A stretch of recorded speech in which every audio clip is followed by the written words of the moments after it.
Hello, my Belfast Thousand Nation. How's everyone doing today? Hopefully, everyone's having a great day. If not, I hope it gets better from here. We are back with a new MrBallen video. This one is titled The Terrifying True Story That Inspired Candyman. Little fun fact about me, I don't like the Candyman movies. They scared the shit out of me. I don't know why. I'm allergic to bees. It probably has something to do with that. All I know is that movie literally scares the living shit plumb out of me. So I have a feeling this is going to be horrifying for me. Yeah. I've not watched the old Candymans. I watched the first one. Worst experience of my life. Haven't watched the rest of them. Not watched the new one. I don't like it. I don't like it. Let's get into the story because it's going to be traumatizing. So, you're ready. I'm not ready. I'm not ready. Oh, go ahead, turn the lights down low, put on something comfy, couple something special. Let's get traumatizingly horrified. Yeah, let's get terrified. Terrified. Yeah, let's just get plain out terrified. All right, all right. Let's do it. Today's story inspired a popular horror movie, and when you get to the reveal in this story, you'll understand why. It is literal nightmare fuel. But before we get into that story, if you're a fan of the strange, dark, and mysterious delivered in story format, then you've come to the right place because that's all we do, and we upload once a week. So, if that's of interest to you, please sneak in to the like button's house and toast all of their bread and then leave. Also, please subscribe to our channel and turn on all notifications so you don't miss any of our weekly uploads. Okay, let's get into today's story. I would actually be okay with that. I toast all my bread anyway. I like crunchy sandwiches. If you like crunchy sandwiches, you know exactly what I'm talking about. If you don't, then you're probably like, you're a weird fucker. But I like my sandwiches to be crunchy. If I can't have it on toast, then I put chips on it so it's crunchy. I don't know why. It's what I like. Yeah.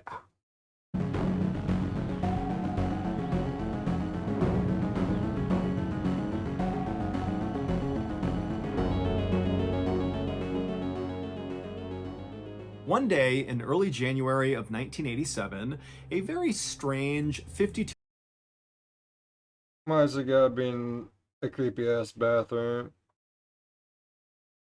Why is your background gotta be a creepy ass bathroom, Mr. Ball? This this scene that you have going on here,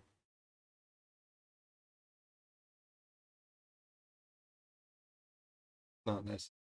It's not necessary at all, Mr. Ball. year-old woman named Ruthie Mae McCoy walked out of her 11th floor apartment in Chicago, Illinois. Today was the day that Ruthie was going to be doing one of her self-appointed public duties. Ruthie was quite tall, and this particular day, she had on 2 pairs of pants with a dress over them. She also had her favorite long stick she was carrying. And as Ruthie marched down the hallway, she began jiggling each of her neighbor's doorknobs to see if they were unlocked. And then in between each doorknob check, she would suddenly stop and wave her stick around like it was a sword, and she was fighting off some unseen attacker. And so after Ruthie had checked 4 doors in a row What? that were all locked, she What? I would take this woman's stick from her and pop her right in the forehead with it. Don't jiggle my door. I don't like that. I don't. I'm not a big fan of people knocking on my door. To be honest with you, if I know you, you walk in. If I don't know you, don't knock on my door. Period. Like I don't like it. I don't know. I know people are like, it's just knocking on the door. It's an angry sound. I don't like it. Okay. I also don't like it when horns honk. It sounds angry, and I don't like it. I don't know why. reached the fifth door, and when she tried the doorknob, it was unlocked. And so without any hesitation, Ruthie pushed the door open, she stepped inside and began yelling, "Hey, look at me, I'm inside of your apartment!" And the woman who lived in this fifth apartment was in her kitchen making dinner at the time, and when she looked up and saw Ruthie barging into her apartment, she wasn't scared. She was just totally annoyed. She rolled her eyes and then began yelling at Ruthie to get out now. But, as always, Ruthie didn't listen. And before long, Ruthie had moved from the doorframe into the apartment, into the kitchen, where she was waving her stick around wildly and berating this young woman for leaving her front door unlocked in this very dangerous apartment building. The young woman yelled at Ruthie a few more times to try to get her to I would have booped her right in her fucking forehead with her damn stick. I'm not even gonna lie. I'll the fuck out.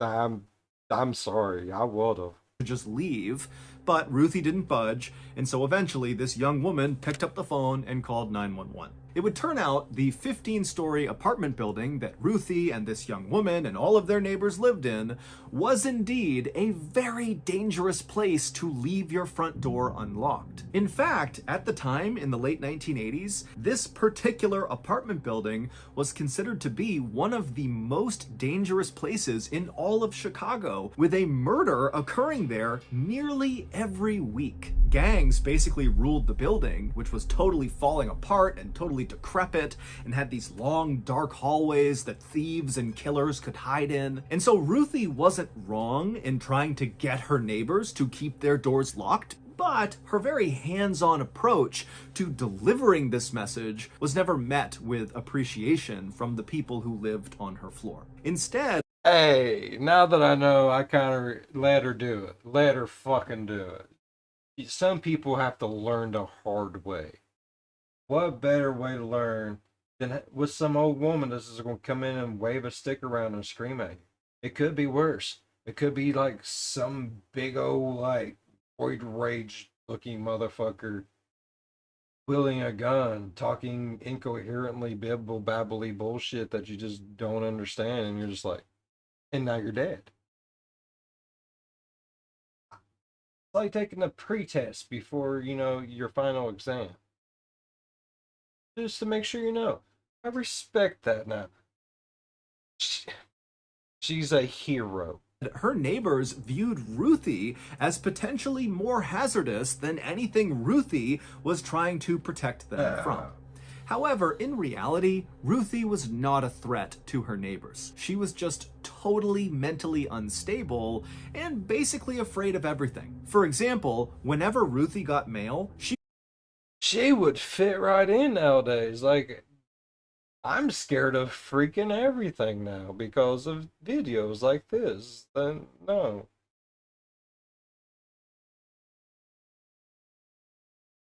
I'm just going to start walking up to random people's houses, jiggling their door handles, walking in and waving a stick at them.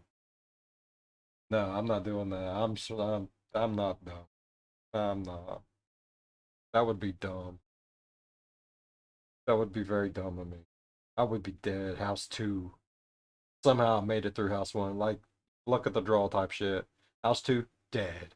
she would just assume that it was terrible news and most likely about someone coming to take all of her money. And when Ruthie was out in public, which was quite rare, she was so scared of strangers that whenever she passed them, she would just yell out obscenities at them to keep them away. And then also when Ruthie was in public, she never ate because she was afraid strangers were going to literally run up and take her food. So, back inside of this fifth apartment that Ruthie has barged into, Ruthie was busy berating this young woman about her unlocked door when the police did finally show up and they dragged Ruthie out of the apartment into the hall.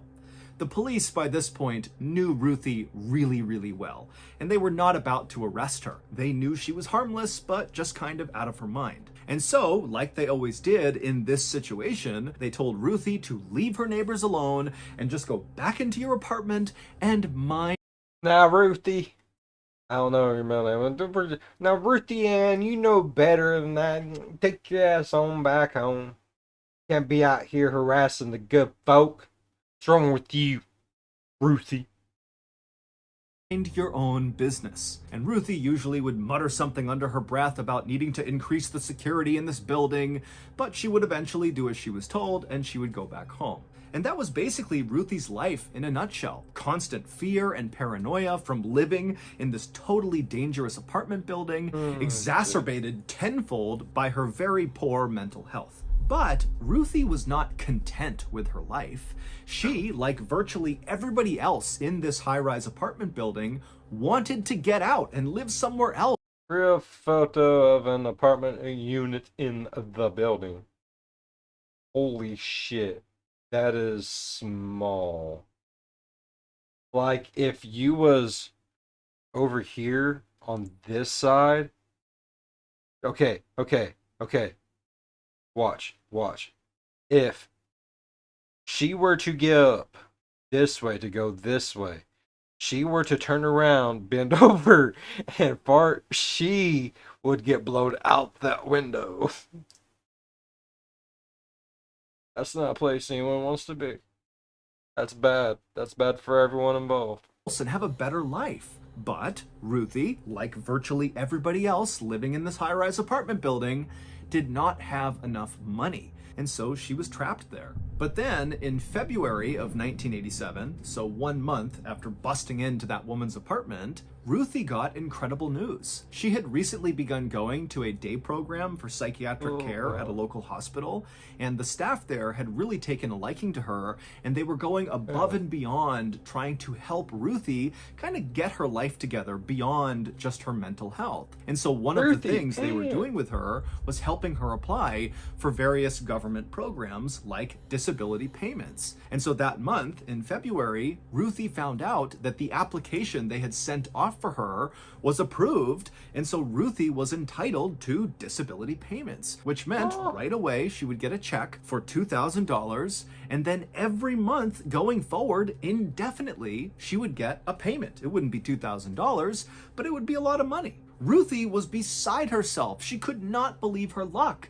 And she now knew that with this money, she would finally be able to move out of that terrible apartment. Even before the money began coming into Ruthie, she was already looking for a new place to live. And as she did this, all she could think about were her two beloved grandchildren, a little boy and a little girl. They were the only people in the world, it seemed, to Ruthie that really accepted her and just loved her unconditionally. And so whenever Ruthie would go visit her grandkids, the three of them would sit on the ground and just play together for hours and hours. But to that point, Ruthie's grandkids had not been allowed to visit Ruthie at her apartment because it was too dangerous. But now that Ruthie was going to move in over the hills, through the woods, past the burning cars, around the gangs, few crack whores, boom, grandma's house we go.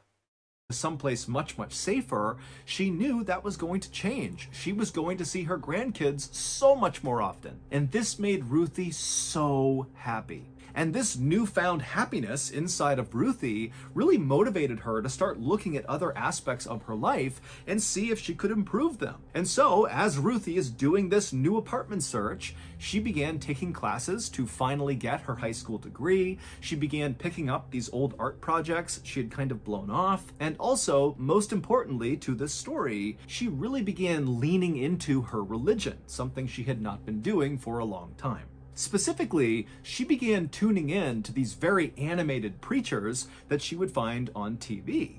All the ones that get up and scream and shout, make you feel all like, yeah, like you can take on the world. They're cool.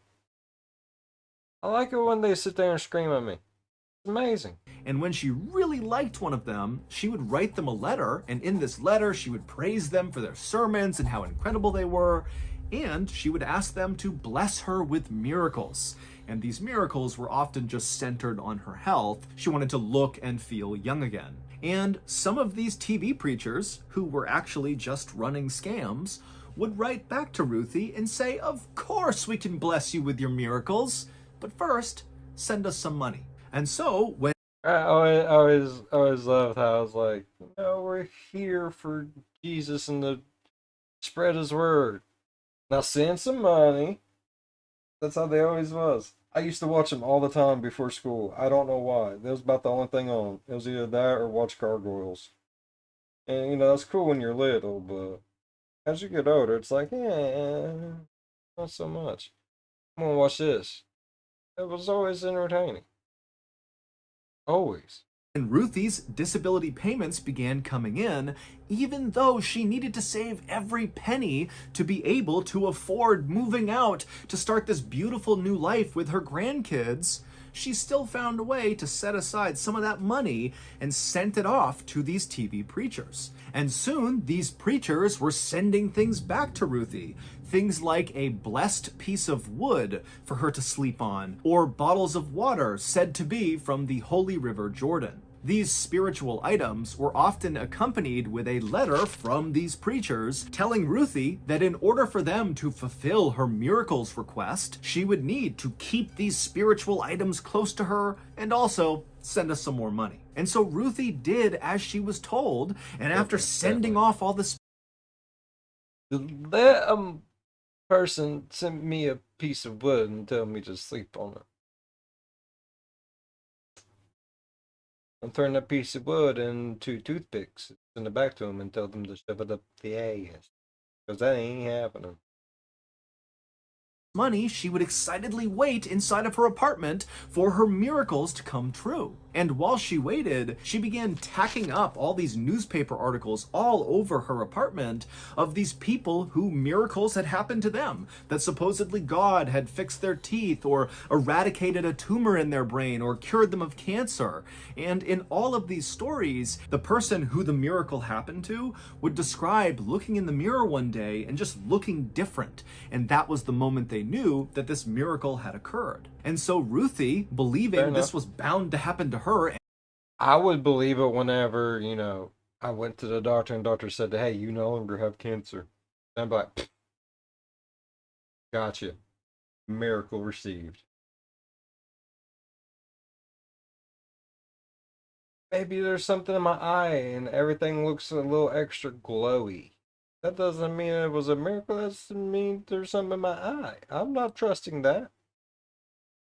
Any day, because she was working with these TV preachers, began going to her bathroom mirror all the time and just looking at herself, looking for some visible change in her appearance that would indicate one of her miracles had come true. But by April 22nd, so roughly a month after finding out she was going to be receiving these payments, and this was about 2 weeks before she was set to actually move out into her new place, Ruthie had still not seen any sign in the mirror that she had changed, and so she believed these miracles had not happened yet. But something else had begun happening when Ruthie was in the bathroom looking at herself in the mirror.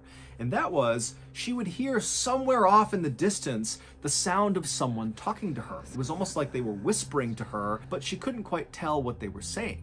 Now, Ruthie wanted to believe that these disembodied voices had something to do with her miracles coming to fruition, but Ruthie was naturally... I'm pretty sure that's just cheap-ass thin walls.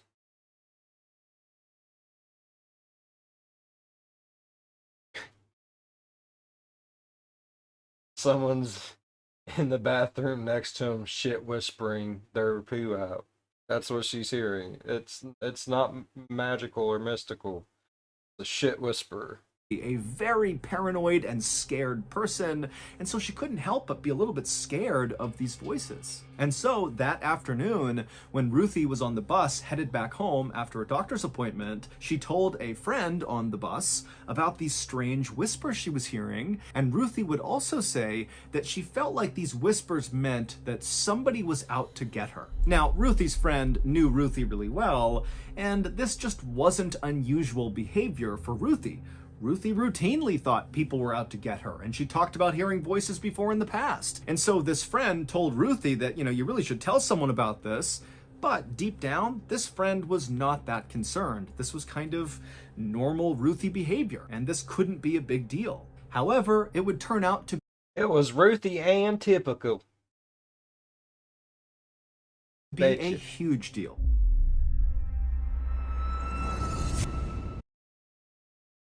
And a commercial? It's the best Monday ever. Today's video is sponsored by NordVPN. As many of you may have already heard, our beloved Swear at a Walrus. The world is in a state of panic as beloved swearatawalrus.com has officially been taken offline. I love the bottom thing. That's the best shit ever. .com is now officially off the internet. There was no better way to let off steam after a long, hard day than to sit down and see a stupid old walleye face staring back at you on a Zoom call and just letting the obscenities fly. But don't worry, me and old Long... But don't worry, me and old Long found an alternative stress reliever that's just as good. The website is beatupaleprechaun.com, and as the name implies, it allows you to finally lay the smackdown on those crafty little monsters. All you gotta do is log into their website, go to their leprechaun radar screen, and the second you see one of those little weasels pop up nearby, it's time to suck down some fight milk and go to work. Old Long and I quickly became addicted to this service, taking down 1, 2, 10, 50, 1,000 ornery leppies in a given week. But last night, we ran into a serious issue. We tried to log into the website, but as we did, we got hit with a pull-up.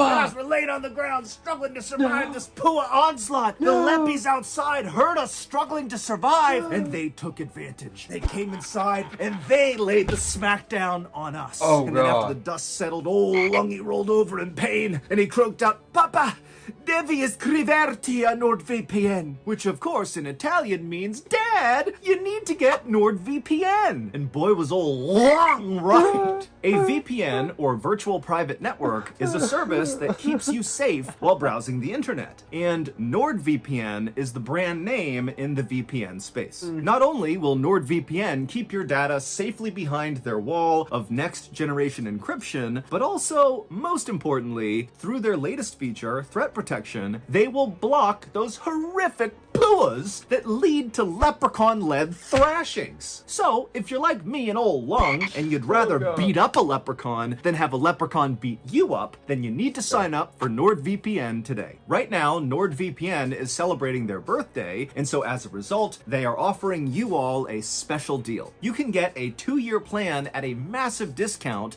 plus at least 4 months or up to 1 year of service for free when you go to nordvpn.com/MrBallen. And it's risk-free with Nord's 30-day money-back guarantee. That's nordvpn.com/MrBallen, or click the link in the description below. Okay, back to the story.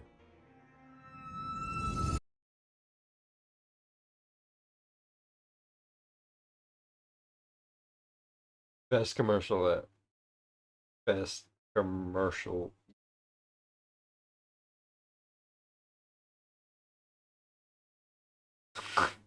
Man, it would suck to get beat down by a leprechaun. They have shillelaghs. They'd shillelagh you. Get shillelagh'd. Shillelagh'd. I like that word. That night, around 8:45 p.m., when Ruthie was back home at her apartment, she called 911. And when the dispatcher answered her call, Ruthie was in a total panic, and she was talking about something to do with the cabinets and with her bathroom and how her neighbors wanted to use her bathroom. And the dispatcher just did not understand. And they tried to ask Ruthie some clarifying questions, but Ruthie just could not put together a coherent sentence. And so the dispatcher told Ruthie that they would send police over right away. And then afterwards, the dispatcher would put out to the officers in the area that, hey, Ruthie McCoy seems to be having some sort of argument with her neighbors over cabinets. I don't really know, but someone needs to go check it out. And when the officers got that call, they were not quick to respond. They knew Ruthie. They knew that this was likely nonsense. But 15 minutes after Ruthie called 911, 911 got another call from somebody else inside of Ruthie's apartment building, and they were calling to report hearing loud noises coming from inside of Ruthie's apartment. And so at this, the police did act quickly. They rushed over to the apartment building, they went to the 11th floor, they went to Ruthie's door, and they began pounding on her door because it was locked. But Ruthie didn't come to the door, and it was totally silent. I mean, did they expect it to not be locked? I mean, she goes around to everyone else's place and, like, literally breaks in shakes her stick at him while screaming incoherent bibble babble. Where's her doors going to be? I'd be pissed as shit if I walked up and her damn door was unlocked. I would, I, I would not be held liable for my actions that took place after that. That's all I can say. Inside of her apartment. And so at some point, the police called back to dispatch and asked them to call Ruthie on the phone she had just used 15 minutes earlier to call 911. And so these police officers are standing right outside of Ruthie's door, and they're listening to the sound of Ruthie's phone ringing inside of her house, but Ruthie didn't answer it. And again, the apartment stayed totally quiet. And so the responding officers turned around and began walking down the hall and knocking on other people's doors and began asking them, hey, did you hear any? Which, by the way, were all locked. Loud sounds coming out of Ruthie's apartment? And everybody said no. And so the police eventually just kind of gave up and left, despite not seeing Ruthie, not talking to Ruthie, not seeing what's going on inside of her apartment. The next day, when one of Ruthie's friends on her floor noticed that Ruthie had not come out of her apartment all day, and when she knocked on the door, Ruthie didn't answer, this friend called the police. The police came out again, they knocked on Ruthie's door, and after a while, when she didn't answer, the police again just left. Ruthie's friend, who had called the police, was furious that the police were not taking this seriously, and so she wound up. I mean, I know they probably are just not going to go in and bust open the door, but they could at least go to the manager and be like, hey, bud, need you to open a door. Use your master key. Open that fucking door. This is a welfare check. I don't give a shit. Do it near. Right?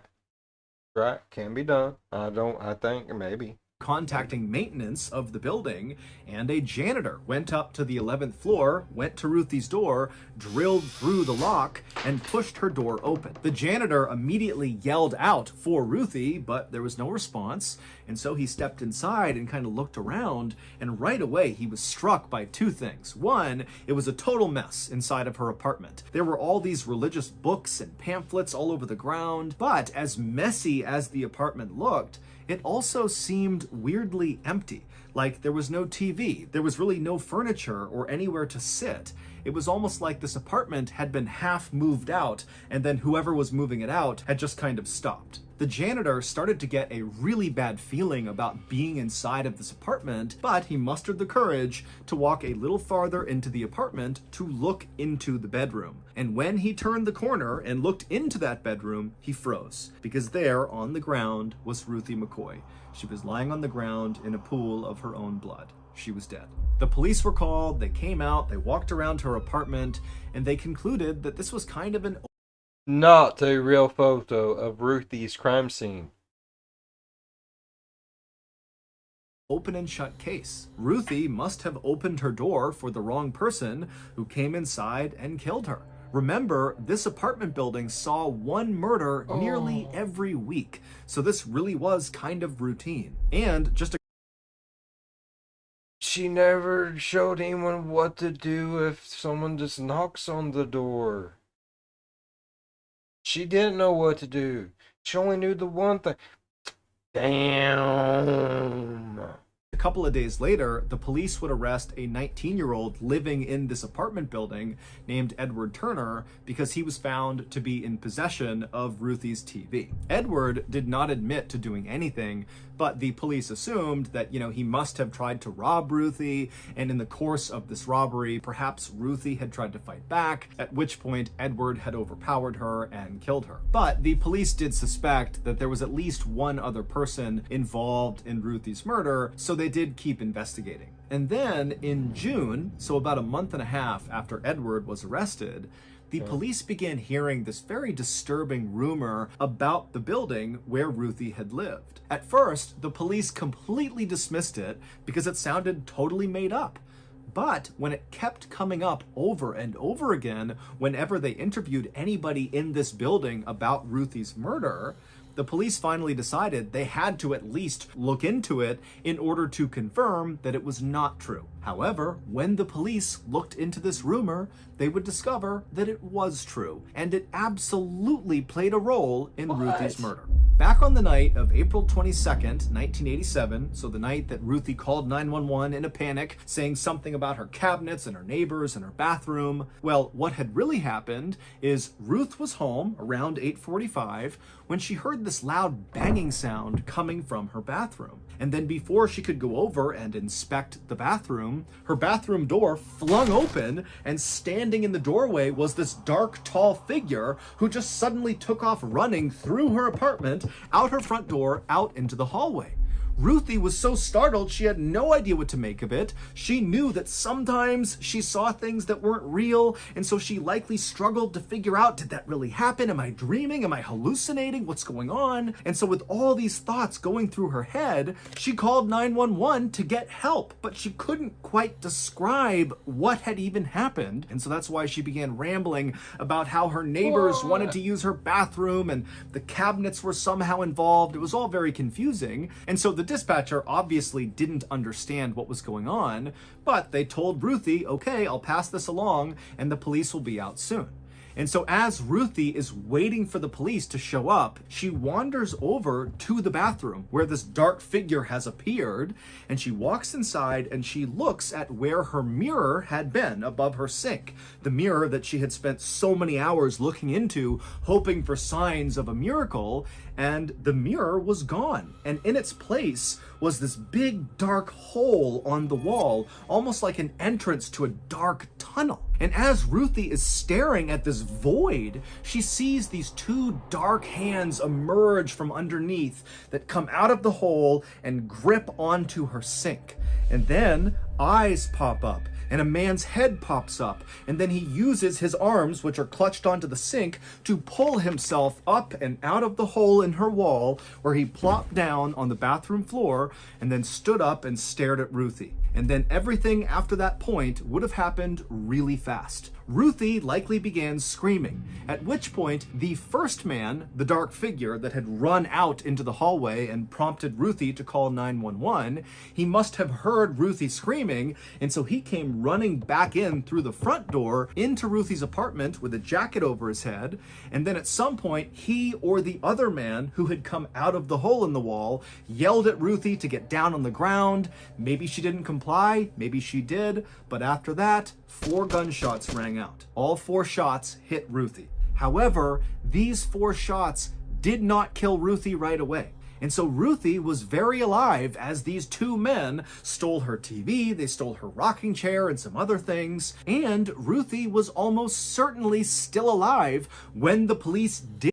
Y'all ever see that TikTok, like, where the wind's coming through the girl's bathroom mirror and she takes it off and there's in another apartment?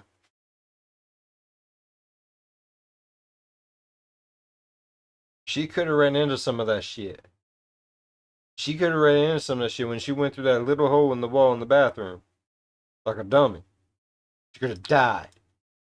She'd been more than a bottle of water over there, bud.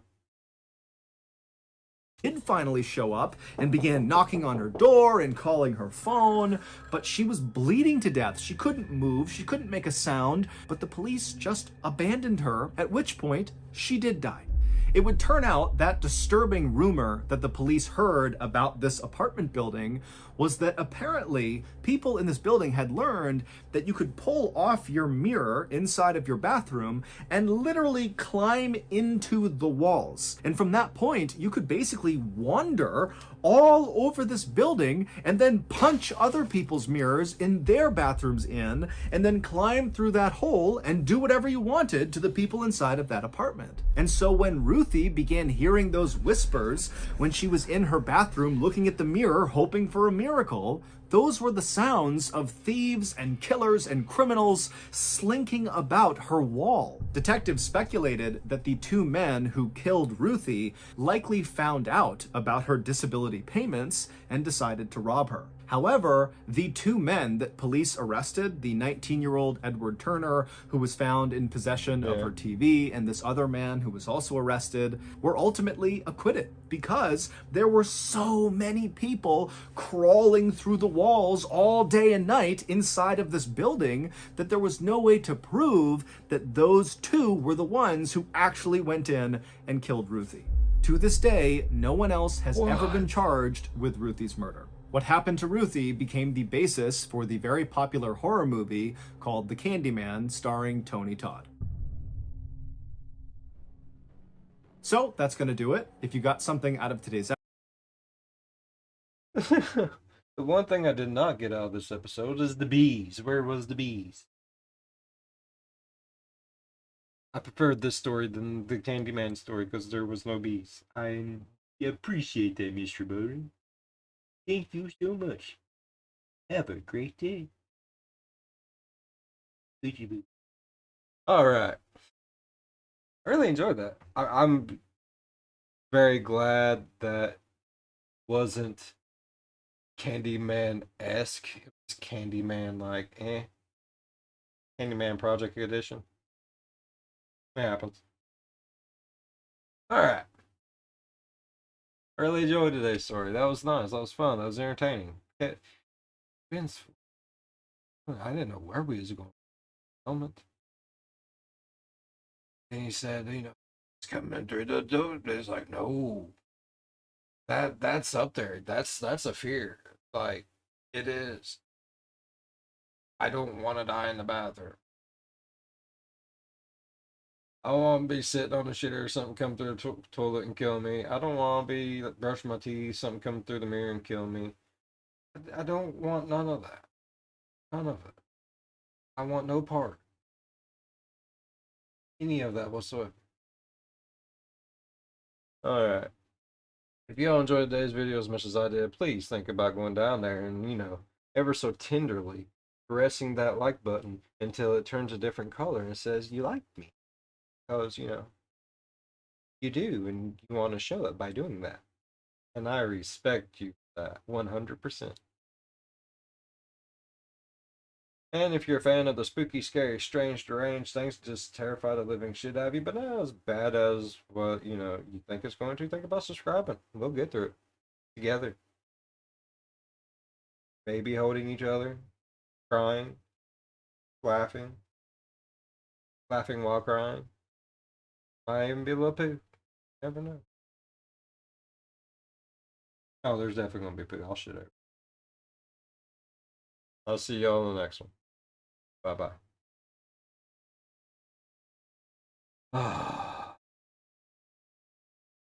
I am so glad I know what's behind the wall in my bathroom. It's literally just a wall.